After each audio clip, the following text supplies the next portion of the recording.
nanay at tatay ko.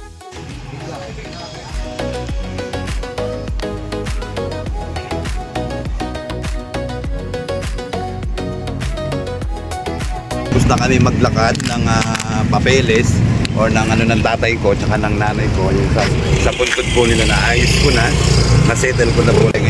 Ito po yung view ng munisipyo po ng Dinalupian, Bataan, kung saan ako nag-ayos ng papel o ng death certificate ng tatay ko tsaka ng nanay ko. Nasettle ko na, naayos ko na. So tara na. At ngayon ang aking videographer ngayon ay si Noy PH TV ngayon, ang aking taga-video at tsaka taga-edit ng mga video.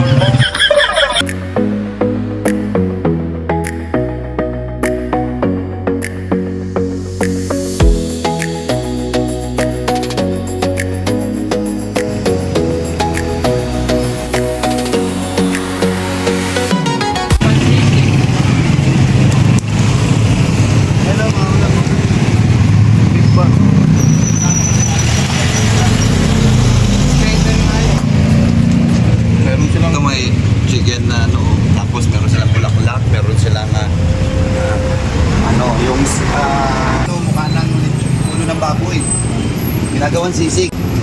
Ayan. Ito, oo. Ito, paksim na bangus, oh. Grabe. Tulog siya pula, So, ayan, meron sila dito ng inihaw. Ayan. Inihaw.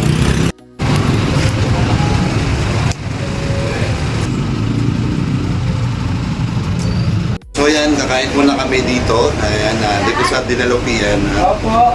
Nagutom na, syempre kailangan muna namin kumain. Ako naman binagoongan.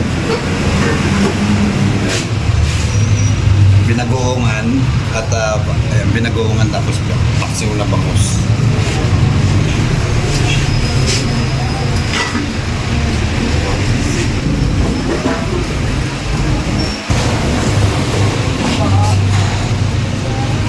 Pampanga, malalaki yung bangus, no? Dito kasi sa Pampanga, malalaki talaga yung bangus dahil pagdating dito sa wala din Dinalupian, Bataan, papapunta na yung Pampanga. Kaya yung Pampanga kasi marami ang palaisdaan. Diba nga? Meron nga napapanood na mga limango ng limango ng Sasmuan. Mas maganda, mantataba, baligi. Mataba talaga yung mga limango ng Sasmuan.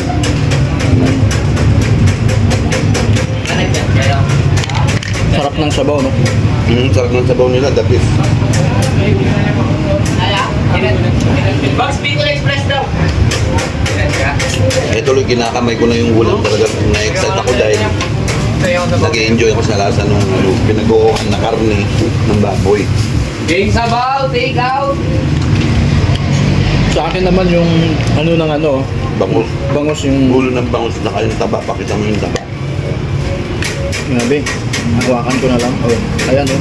Sarain mo yung taba.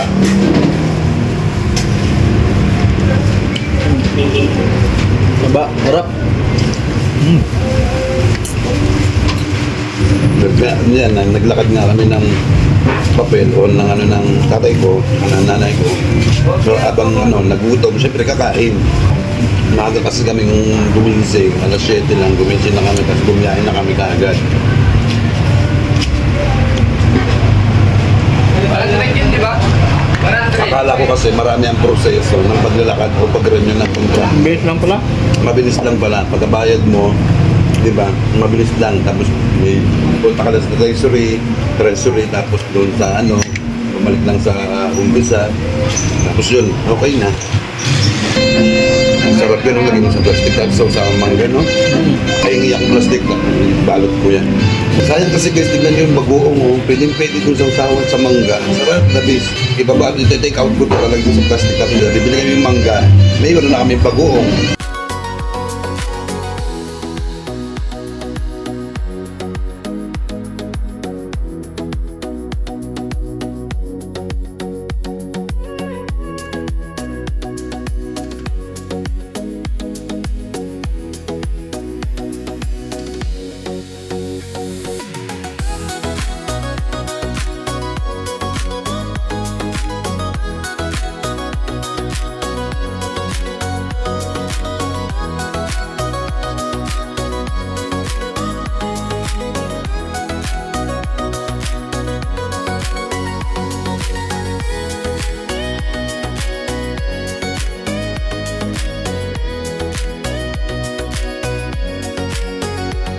nandito na ako sa Tipo, sa Dinalupian. Ayan, dito na tayo sa sementeryo. Pinuntahan ko muna after 10 years, nanay ko at tatay ko, 10 years ago, bago kong bumalik dito. Tapos tignan nyo yung view, ang ganda-ganda dito. Tatay ko. Yan o. Cornelio Diciembre and Belia Diciembre.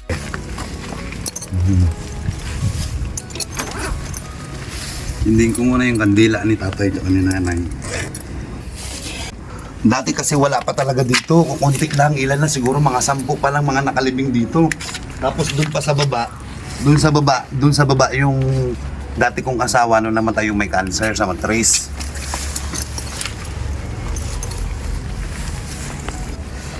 Yan sa katapusan birthday ng nanay ko, nung nabubuhay pa siya yung birthday niya, January 31 ang birthday niya.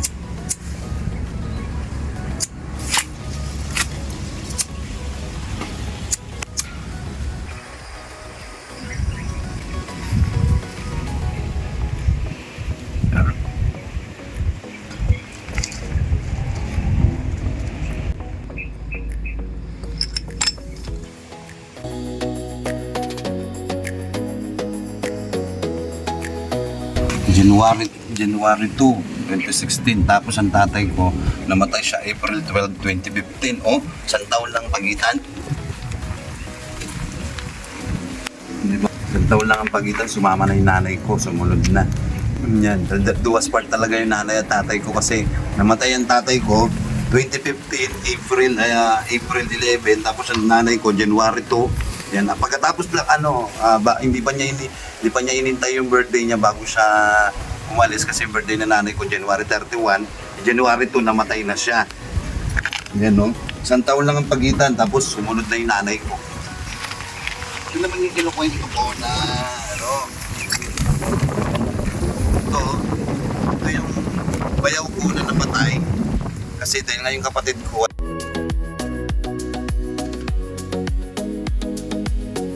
asawa niya. Tapos yung dalawang bata na kampal, dito na rin sila nakalibing. Olongapo City. So yan, ito naman, yung bundok na yan, bundok ng Olongapo City. Ito naman yung sa baba niya, yan yung loob ng base. Pag pupunta ka ng Maynila, pwede kang dumaan dito, expressway ang tawag dyan. Dadaan ka sa loob ng base, tapos ang lusot mo, pa Manila na kagad.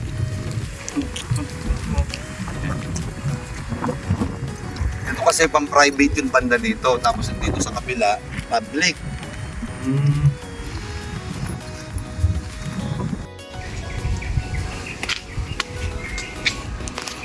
Walang bunga yung bayabas.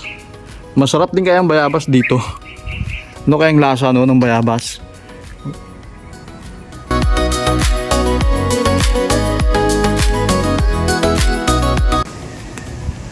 Yun po, yung sa biyanan ko, ito yung Teresita Cabalya. Ito yung sa dati kong biyanan na binili ko dito yung lupa na to. Buti nabili mong lupa malapit sa kalsada. Yan po, nandiyan Yan po. malapit lang talaga siya sa kalsada kaya accessible siya pagka hindi mo na kailangan pumasok doon, no? Ito yun, 2011 siya namatay. Magkasing lang sila ng tatay ko. Magkasunod lang. Kasunod lang sila, pero andyan pa rin, oh. So yun na, nakabisita na ako sa tatay ko, tsaka sa nanay ko, tsaka sa bayaw ko, sa mga pamangkin ko. At sa kumbyanan, ito, nandiyan pa rin po. Kala ko wala na din. So, ito na, di ba? So, ngayon, ang sarap pala sa pakaramdam na almost 10 years bago ako nakabalik dito. Yan, kumbaga, naisabi ko na lahat sa nanay at tatay ko na dadating din yung panahon, di ba? Lahat una-una nga lang talaga. Ganun talaga yung reality ng buhay. Pero ito, pag-alis nila, wala na hanggang doon na lang talaga sila. So at least masaya na rin ako na alam ko nandun sila. Magkasama lang sila nanay at tatay ko, tsaka yung bayaw ko, pamangkin ko, di ba? Pati yung biyanan ko. At least wala na silang mararamdaman sakit. At hindi na sila makakaramdam ng sakit, ng pagod. Puro masaya na lang sila doon. At ganun kasi yun alam ko, pagka reincarnation, ang mga kaluluwa nila, pwedeng ibigay ni Lord o pwedeng ibaba ni Lord o ibigay niya sa ibang bata na ipapanganak sa mundo para harapin uli yung hamon ng buhay dito sa mundong ito, diba? So ganun lang, kaya tayo sabi ko nga po sa inyo, hangga't maaari, diba? gawin natin, magpakabuti tayo sa kapwa natin. Hindi yung puro, di ba, alam nyo na yung kung ano yung ibig ko sabihin. Kasi ito yung reality ng buhay. Dadating at dadating yung panahon, pare-pare sa aalis din at lilisan din tayo. Papatay at papatay mga paa natin pagdating ng panahon. Kaya dapat, in reality life or sa totoong buhay, ayusin na natin. Hanggat maaari, gumawa tayo ng kabutihan, hindi puro masama, hindi puro negative, yung ibibigay mo o yung gagawin mong pambaba sa kapwa mo, yung kung ano-ano yung sasabihin mo sa kapwa mo. Thank you for watching sa lahat po ng mga video na ina-upload ko. Nandiyan kayo, nakasuporta, nagko-comment. Alam nyo, kung hindi din dahil sa inyo, wala din naman ako dito ngayon eh. Di ba? Kung walang views, kung walang nanonood, or konti man ang nanonood, ang importante, nagawa ko yung best ko para kahit paano malaman din po ninyo yung naging kwento ng buhay ko, hindi puro kwento lang na kwentong katang-isip lang. So eto, salamat, maraming salamat sa inyo mga katekram, and then sa lahat ng viewers na nanonood na nagtitiwala, God bless po sa inyo lahat.